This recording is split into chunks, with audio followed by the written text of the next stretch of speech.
snowman with you back in the shop. Yay! Spinny! Yay! Okay, enough of that. Whoa, I'm gonna get dizzy. I'm looking at myself in a camera while I'm spinning. Yeah, that's smart. Anyways, guys, so today going to be doing the fireman's plaque. We're doing a large 16-inch plus plaque, wall plaque for a local fire department's maintenance division. And I like these guys. They keep the trucks on the road, so they keep you and I safe. Yeah, kind of necessary.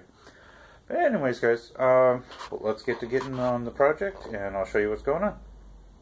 Well, guys, you know you're in for it when the piece that you're going to scroll is bigger than your scroll saw table.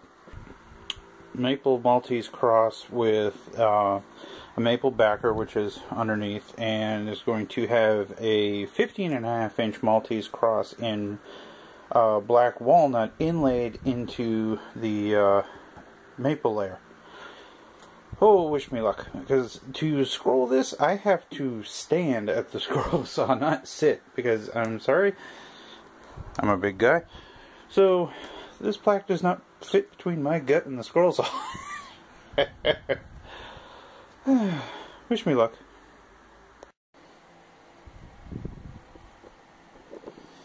Even the cat is curious as to why I'm trying to cut something so big. It's alright, girl.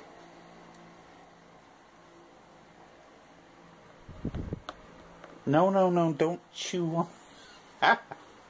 Do not chew on the scroll saw piece. I call her a scroll cat for a reason. Ay, ay, ay.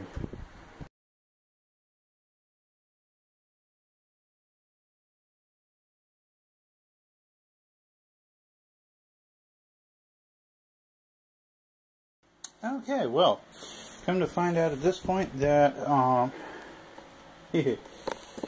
I've reached the limit of the back of my scroll saw, so I'm not going to be able to cut out of this line. I'm going to have to come back at it from this end here. So.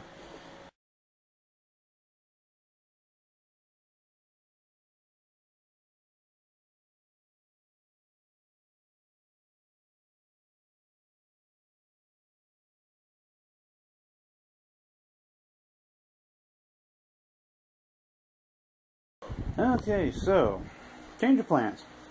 The walnut section of it is not going to be inlaid, thank any God you hold dear. And boy, I'm actually very happy about that, because that would have made for one brittle maple border to this big old walnut piece. Now this is going to be cut out the same way as the other one, where the notches and the outside edge will be cut out, but then we need to bring this outside edge, this line all the way around on all four sides. We need to bring it in 1/2 inch so that it's smaller than the maple backer. Now the reason we traced it the same size is so that we have a point of reference, so we know how far to bring in the line when we do that later. Me. Whatever, you know what I mean. But so this is just the back of the plaque, just the maple and the walnut layer, and then we'll be cutting out the combination wrenches, which are going to stick out of these channels on the Maltese cross. Because this is, like I said, this is for a maintenance division of a local fire station. So, and then there will be a large gear in the center here that will also be cut out of wood. Not sure which wood yet, probably the maple for good contrast, but we don't know yet. That in the center of that gear is going to be very similar to the self-framing picture, where it's going to set into itself a little bit so that they can put a nice brass plaque that they're having done by a trophy shop to go right in the center of everything.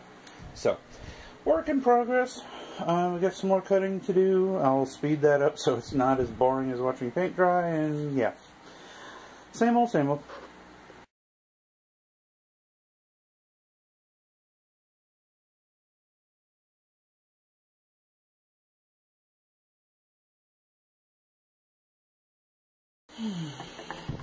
Gotta make sure that blade tension is right on a piece this big, or the blade will wander all over the place.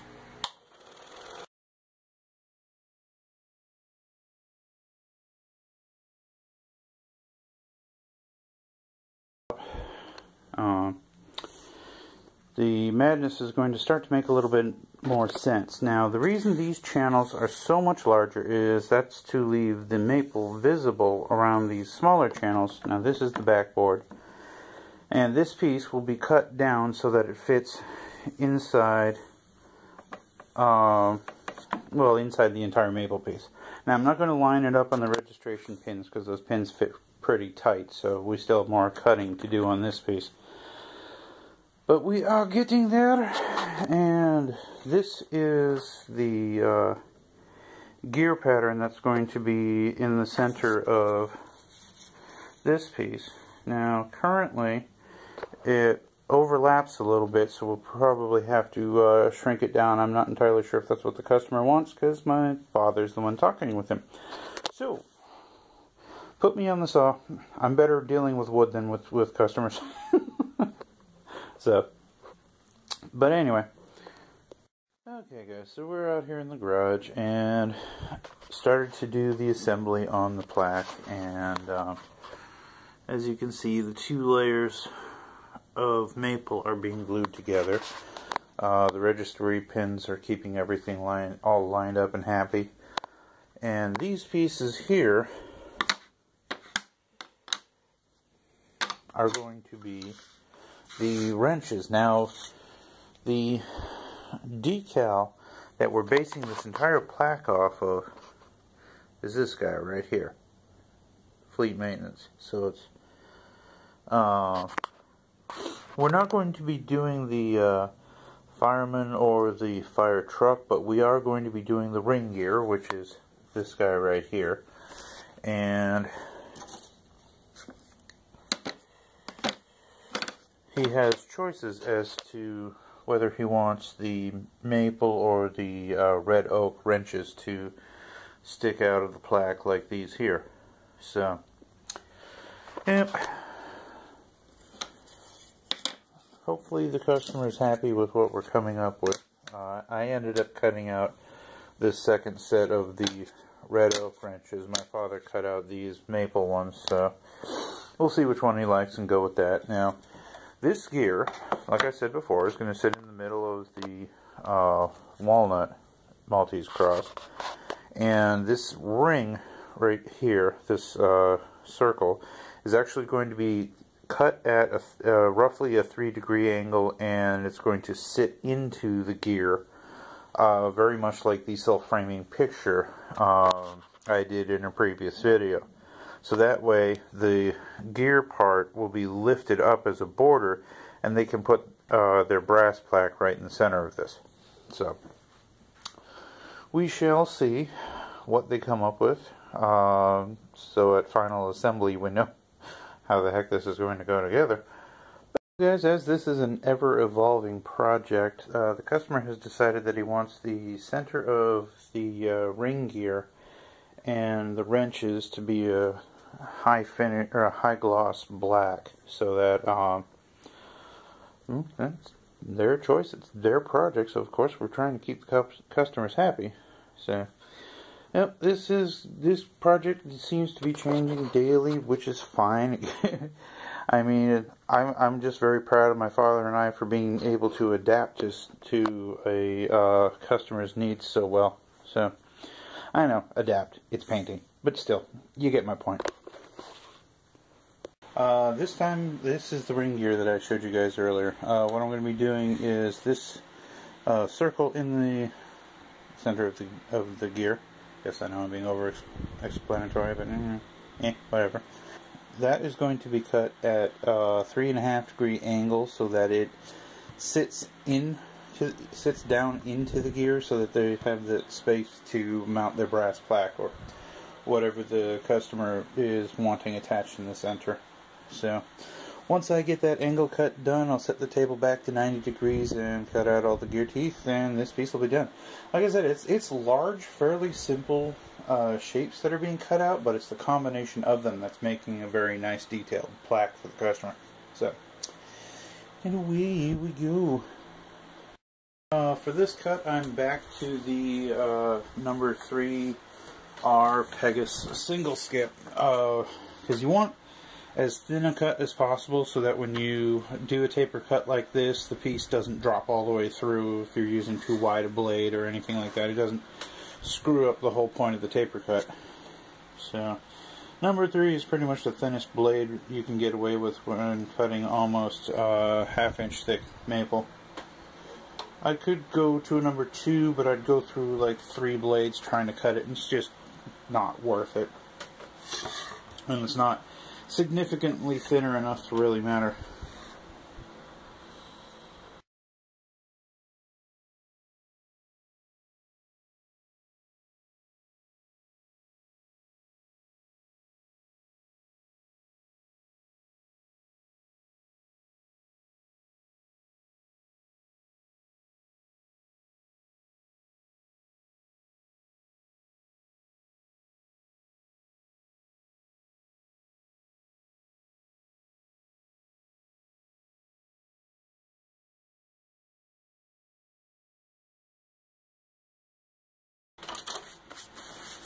Ta-da!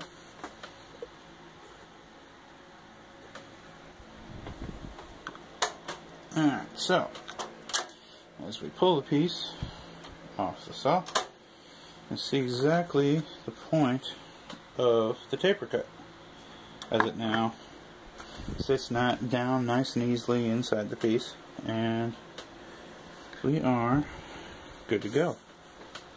Deer time!